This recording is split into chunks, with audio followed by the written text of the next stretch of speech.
Si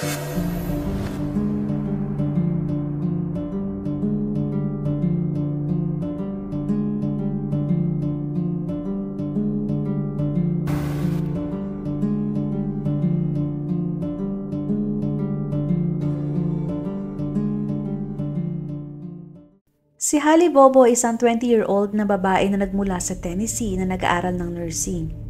Sa kalagitnaan ng kanyang pag-aaral ay di inaasahang nawala si Holly noong April 2011. Ang huling pagkakataon na nakitang buhay si Holly ay nung nakita siya ng kanyang kapatid na lalaki sa loob ng kanilang garahe na may kausap na lalaki na parang balisa at takot na takot.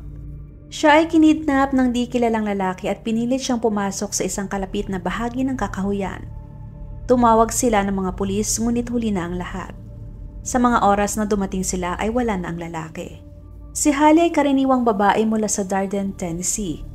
Gusto niya na lagi siyang nasa labas dahil halos lahat ng kanyang mga pictures ay makikitang nakasuot siya ng camouflage na damit at pag-alagala. Siya ay mahiyain ngunit malakas naman ang kanyang tiwala sa kanyang sarili. Siya ay lumaki sa Darden, Tennessee, isang maliit na komunidad na hindi susobra sa 3,000 na katao ang populasyon. Ang Darden ay napakatahimik at liblib na lugar at isang magandang lugar para bumuo ng pamilya. Halos nasa middle class ang komunidad at wala din gaanong mga krimen. Mababa din ang cost of living sa nasabing lugar. Sa pangkalahatan, ang Darden ay ang perpektong lugar para manirahan at magsimula ng buhay kasama ang mga taong malapit sa iyo. Si Holly ay nag-aaral sa University of Tennessee Martin Parsons Center para maging nurse. Umaga ng April 13, 2011, maagang gumising si Holly bandang 4:30 a.m. para mag-aral sa kanyang nalalapit na exam. Bandang 7:30, nakatanggap ng tawag si Holly mula sa kanyang boyfriend na si Drew Scott, na sa mga oras na yon ay nangunguha ng pabo sa lugar ng kanyang lolo at lola. Sa mga oras na yon ay nakaalis na din ang mga magulang ni Holly papuntang trabaho. Samantala, ang nakakatandang kapatid naman na lalaki ni Holly ay natutulog pa sa kanyang kwarto.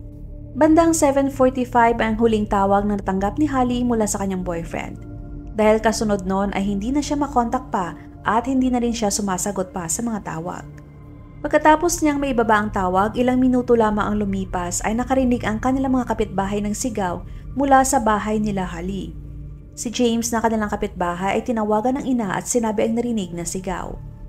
Agad na tinawagan ng ina ni James ang ina ni Holly para ipalam na parang may mali. Sa puntong yun ay nagising na din ang kapatid ni Holly na si Clint dahil sa malakas na tahol at ungol ng kanilang aso.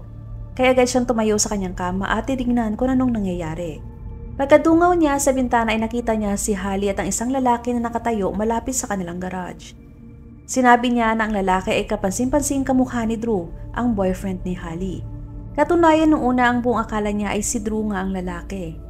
Sinabi niya nung nakita niya ay parang nakaluhod ang dalawa at nagtitinginan. Sila ay nag-uusap ngunit hindi niya naririnig ang kanilang pinag-uusap.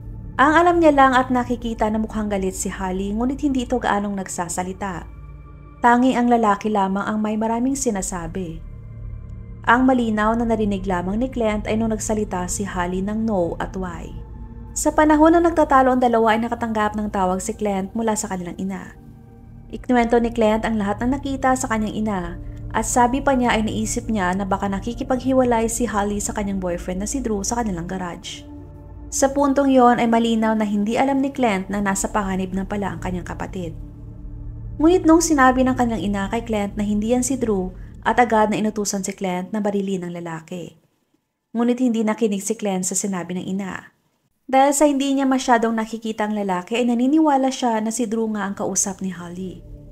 Sinagot pa ni Clint ang ina na, "Gusto mong barilin ko si Drew?" Nadismaya ang ina ni Holly dahil ayaw maniwala sa kanya ni Clint, kaya agad niyang pinutol ang kanilang pag-uusap at agad siyang tumawag ng mga pulis. At dahil ang gamit niyang telepono ay sa kanyang trabaho kaya sa maling county officer na punta ang tawag. Nasayang ang oras at nabigyan pa ng sapat na oras ang hindi kilalang lalaki na gawin ang kanyang masamang binabalak kay Holly. Muling sumilip si Clint sa kanilang bintana ngunit wala nang lalaki at si Holly sa kanilang garage. Nakita niya na lamang na papunta ang mga ito sa direksyon na malapit sa kakahuyan. Doon lang napagtanto ni Clint na hindi nga si Drew ang lalaki dahil mas malaking lalaking yon. Sinubukan pa ang tawagan ni Clint ang cellphone ni Holly ngunit hindi siya sinasagot. Sa puntong yon ay tinawagan ulit si Clint ng kanyang ina at sinabi na hindi siya pinalad na makontak ang mga pulis. Kaya inutusan niya si Clint na siyang tumawag. Pagkatapos niyang tumawag, ay agad niyang kinuha ang kanilang baril at lumabas sa kanilang bahay. Doon niya nakita ang mga patak ng dugo malapit sa kanilang garage na malamang ay kay Holly. Makalipas ang 10 minuto ay dumating ang mga investigador sa kanilang bahay. Ngunit sa mga oras na yon ay wala na si Holly at ang suspect. Inikot nila ang lugar ngunit wala silang makita na makakapagturo sa kanila kung nasaan si Holly o ang lalaki. Nag-request ang mga pulis ng phone records mula sa cellphone ni Holly at gumamit sila ng GPS data mula sa kanyang telepono para malaman ang kanyang huling location. Mabilis nilang natukoy na siya ay pumunta sa kakahuyan malapit sa kanilang bahay na siya ang sinasabi din ni Clint sa kanila. Tumigil ang paggalaw sa Interstate 40 at gumala ulit pabalik sa kung saan ito unang nanggaling. Agad na pinuntahan ng mga detectives ang parte ng kakahuyan kung saan nakitang tumigil ang paggalaw ng telepono. Ngunit pagkarating nila doon ay wala silang nakita. Ang lugar ay makikita na walang palatandaan na may dumaan doon at walang senyales na nandun si Holly. Nadismaya ang mga pulis at alam nila na mahihirapan sila sa kasong ito. Hanggang sa ang ilang mga detectives ay nakakitang napakaraming ebidensya mula sa mga nakitang gamit ni Holly na ikinalat pa sa iba't ibang lugar na parang pinaglalaroan lang sila ng suspect. Bumalik ang mga pulis sa kanilang bahay ay nagsimula na silang kausapin si Clint. Inilarawan niya ang kanyang nakita. Ayon sa kanya ay may tangkad ang lalaki na 5'10" o mas matangkad pa. Tumitimbang ito ng 200 pounds, maitim ang buhok at may sombrero. Dagdag pa niya na ang lalaki ay nakasuot ng Mossy Oak brand camouflage, malaki at malalim ang kanyang boses. Hindi niya na-i-describe masyadong mukha ng lalaki dahil nakasuot ito ng sombrero at nakayuko. Ang mga pangkat ng search team ay pinadala sa buong bayan upang maghanap ng anumang mga clues o posibleng makitang witness. Hindi nagtagal ang mga investigador ay nakahanap ng ilang piraso ng mga ebidensya na nakakalat sa buong bayan. Habang sila nag-iikot ay nakita nilang ilang mga gamit na pagmamay-ari ni Holly. Nakita nila ang kanyang lunchbox, resibo na may nakasulat na pangalan niya, card mula sa kanyang school at nakita din ang kanyang cellphone at SIM card. Ayon sa report ay nakita ang kanyang cellphone at SIM card sa kakahuyan malapit sa kanilang bahay. Una nang pinaiksi ng mga pulis ang kanilang listahan ng mga suspects at nagsimula mag-imbestiga sa isang partikular na lalaki na nagngangalang Terry Britt. Si Terry ay dati nang nasa listahan ng mga nagkasala na sumakto sa description ni Clint sa lalaki nakita niya sa garage nung araw na yon.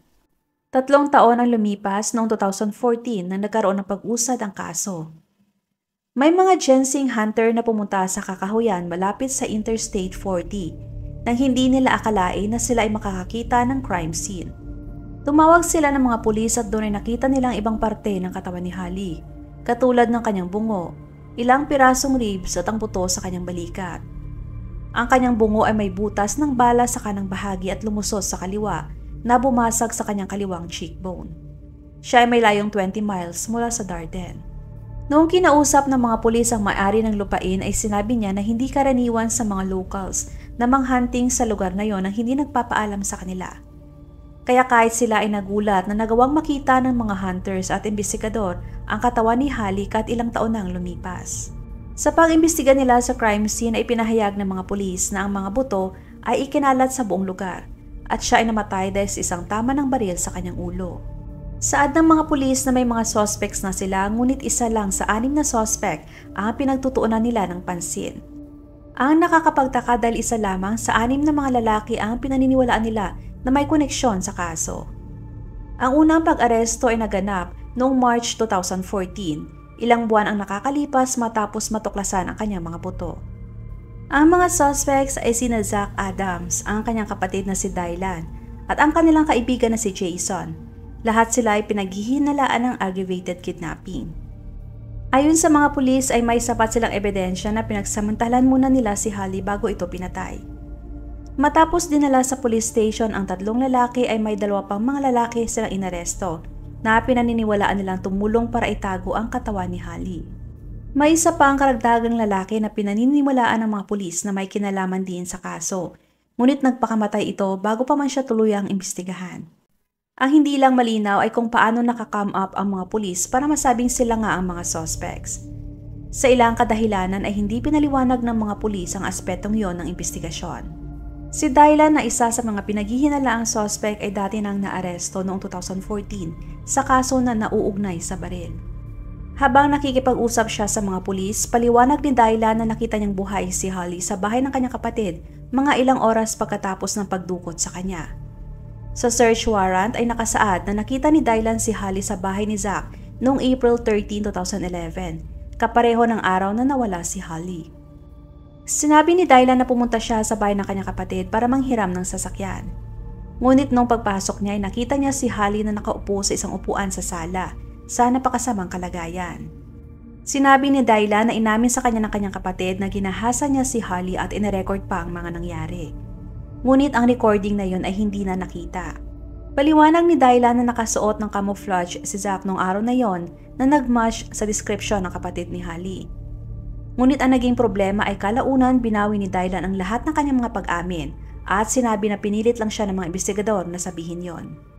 Ngunit maaaring totoo nga dahil ang ibang detalye na sinabi niya ay hindi tumugma sa mga ebidensyang nakita at maaaring ito ang dahilan kung bakit ang nabanggit na video ay hindi na nakita dahil sa wala naman talaga.